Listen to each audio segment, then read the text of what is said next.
tuloy-tuloy lang tayo sa slides ha. Yan, kung nakikita nyo, pabalik muna tayo, Sir Ben.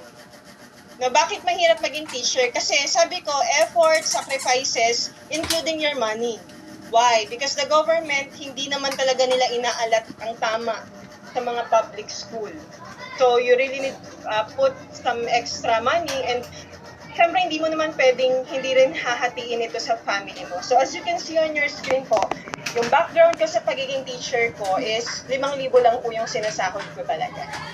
So, payslip ko po yan, pero ang nakalagay dyan is 2021 because I started doing Riway International or sharing about the fourth year placenta noong March 2021 po.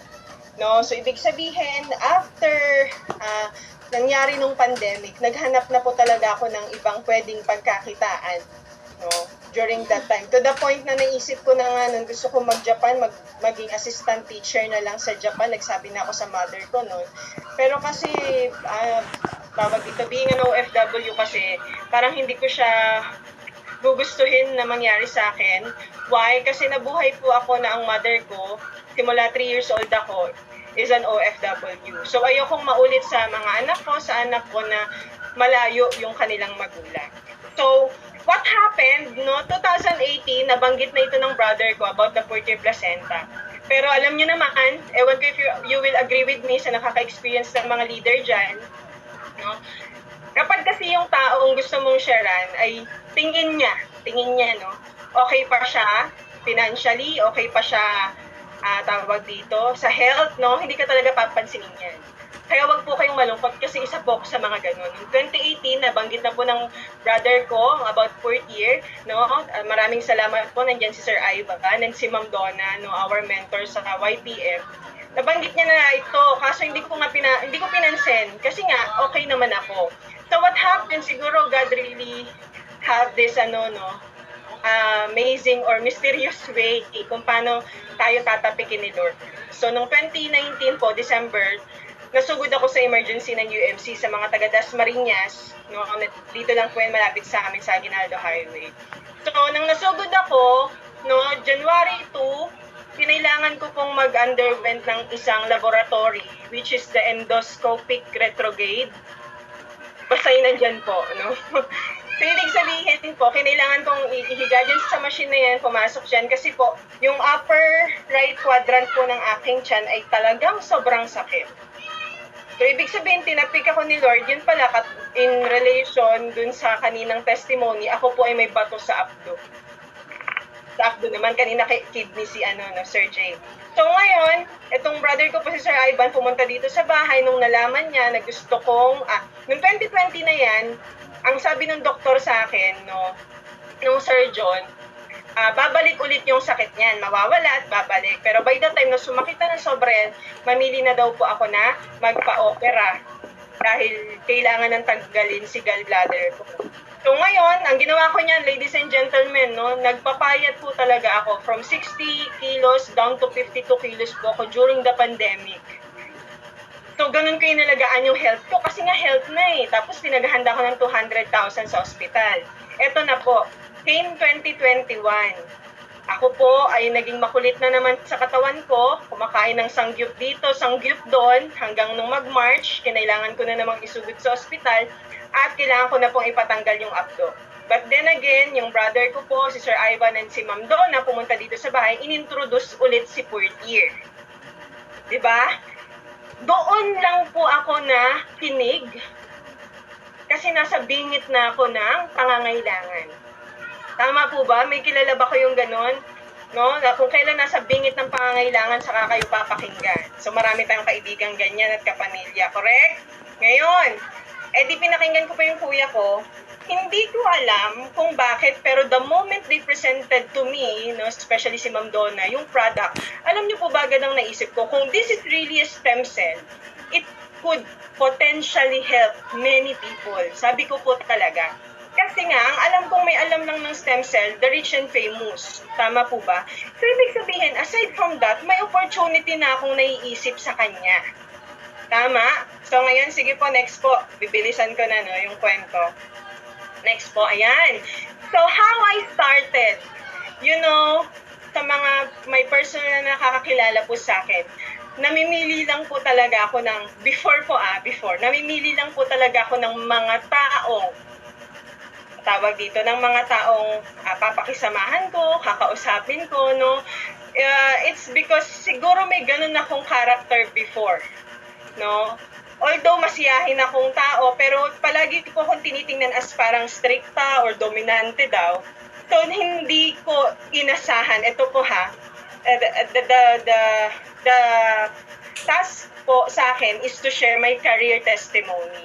And alam niyo po ba, bago ko gawin ulit itong testimony ko na to, binalikan ko po muna yung meaning ng career. So, yung career po, pag sinearch nyo sa Google, it's an occupation undertaken for a significant period of a person's life and with opportunities for progress. So, ibig sabihin, it's ginagawa mo siya araw-araw bilang isang trabaho mo na pwedeng may mahalaga o kahalagahang maidudulot sa'yo sa paglago mo sa buhay. So, ganun siya, no? So, anong na-realize ko, actually, going Riway International, hindi pa po ganun yung achievement ko, to tell you honestly. But in realizing what should be the things that I will be sharing with you are these things po na iisa-isahin ko, no? This is not about the material things that you will be hearing or you will be imagining po, but I believe Riway International is beyond that kind of achievements po kasi. Why? Kasi as you can see on your screen, no, the first thing that I did when the time that I engaged po kay Riway International is I developed my social skills and expanding my environment. You know, being a teacher na sa apat na sulok lang po kami ng classroom.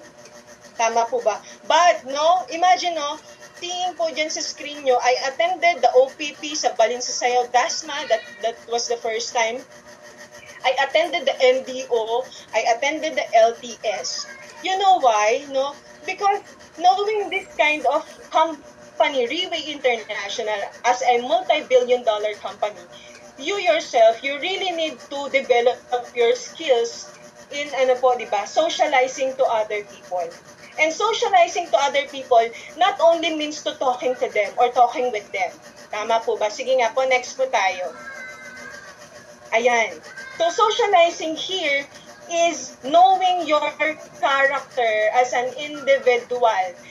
And ang makakatulong po sa'yo, maraming salamat dito kay Riway because we have a different kinds of trainings.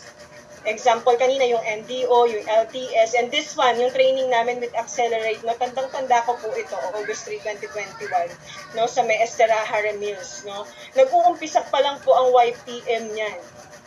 So, ibig sabihin dito, no, hindi mo masasabi na ang career pala ng mga nasa MLM or multi-level marketing is just selling the product. No. Kasi mali yung thinking ng mga tao sa MLM. Tama, ay, scam yan. But, no, hindi nila alam, this company, Riway International, it's actually MLM, yes, but it's a leadership development business. Because, sige nga po, next po.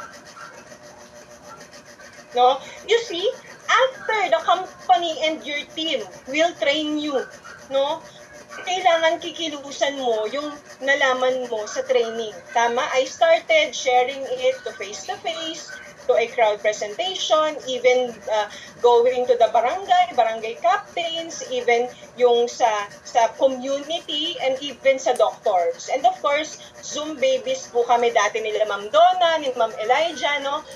Lagi na po namin ginagawa itong Zoom. You know, there's no company that will train you for free. And everything that you learn, no, can actually help you to achieve the goal that you want in doing this kind of business kay Riway International. Because why? Sige po, pasunod nga po. No? Yan. Because why? Pagkatapos mong mag-train, pagkatapos mong kumausap ng tao, no, nade-develop yung skills mo, nagkakaroon kayo ng paunti-unting community na kayong lahat may same goal, may same direction. Tama po ba? Kasi you're going to influence people from the things that you learn from the trainings and of course from your mentors, always po yan, no? Ibig sabihin, you will get to have the relationship, no? that you will be tawag dito, acquiring or makukuha gaming, no, from those people na magtitiwala po sa inyo. And you know what? I really love Riway International because from 18 years old to up until anong edad ka po ngayon, you are welcome here sa ating company to share the advocacy of our product and our company. You see on your screen, no? Hindi po nagbibiro yung mga may age na tao na yan. No? Mga nire-respeto po natin yun. But then again, because of the culture that we have po dito sa ating company, no? Nagkakaroon po ng ganito. And most especially, sige po sir, salamat po, next na. And most especially those people who trusted you to share also the advocacy. Sige po, next na po, ayan, no? Hindi lang kayo dito puro telling. No, as you can see po, no, from the social skills that you will be developing here, you will get to have that kind of fellowship, no, together with those people or leaders, no, na madedevelop mo, na makakakitaan ka ng character. And most especially, no, I really love doing Riway International. It is because the fulfillment. You see, when you have that kind of the people or person or leaders, no, around you, no, na may isang goal, may isang kayong tawag dito direction, you know, you will get the fulfillment that you want to have. Why? No? Kasi alam mo, parang hindi siya after the sales. You know, the 4-year placenta that being flash po sa screen nyo ngayon, it is not about the sales that we have. But it is about the family and the person who will be taking it and you will be delivering it to them. Tama po ba? So, you know, all the things that I've been saying kanina pa po is actually the self, no, yung sa self mo. But, no, dito po kay Riway International, you can't do it alone. Sige po. Sige po, next po. As you can see on your screen, no man is an island. No, lahat po nung nakita nyong sales kanina, no, lahat po yan is because of our team, no, combining, doing it together, having one goal, no, nagkakaroon po talaga ng resulta. And I tell you, if you are naka-experience ka na po ng employment, no, may times na pababayaan ka ng senior mo. Tama po ba? O, gawin mo yan. Ito dapat ipasa daw yan, sabi ni principal. Ipasa daw, sabi ng head. But you know, here, tama po, no, extended family. Doing it together with your team, with those people who trusted you and you trusted, no, people you trusted. You know, napakadaling gawin nung iisang goal. And of course, no, this is not only about me. No, I tell you, no, the character that you will be getting here, kasabay mo din dito yung mga tao na kasama mong gawin siya. Like, nandiyan si Ma'am Elijah, si Ma'am Gladys, si Ma'am Jen, si Ma'am Nerlene, and of course, sunod na po. Next po. Naghang ba ako? Ayan.